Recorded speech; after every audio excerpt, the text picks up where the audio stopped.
మధ్య బంగాళాఖాతంలో ఉన్న నిన్నటి ఉపరితల ఆవర్తనం ఈరోజు పశ్చిమ మధ్య బంగాళాఖాతం, దానికి ఆనుకుని ఉన్న వాయువ్య బంగాళాఖాతంలో ఒక అల్పపీడనంగా పరిణామం చెందింది. వీటి ప్రభావం వలన రాష్ట్రంలో ముఖ్యంగా కోస్తా జిల్లాల్లో ఈరోజు అత్యధిక ప్రాంతాలలో తేలికపాటి నుంచి మోస్తరు వర్షంతో పాటు ఉరుములు జల్లులు ఉండే అవకాశం ఉంది.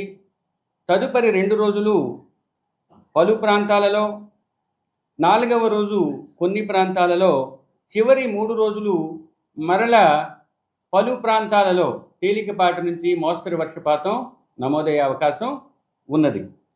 వీటితో పాటుగా రాబోయే 5 రోజులు కూడా కోస్తా జిల్లాల్లో ఉరుములు మెరుపులు కూడా కొనసాగే అవకాశం ఉంది. ఇంకా సుస్థిరమైన బలమైన నైరుతి ఋతుపవన గాలులు ఉత్తర దక్షిణ కోస్తా జిల్లాల్లో 50 నుంచి 60 కిలోమీటర్ల వేగంతో వీచే అవకాశం ఈరోజు రేపు ఉన్నది.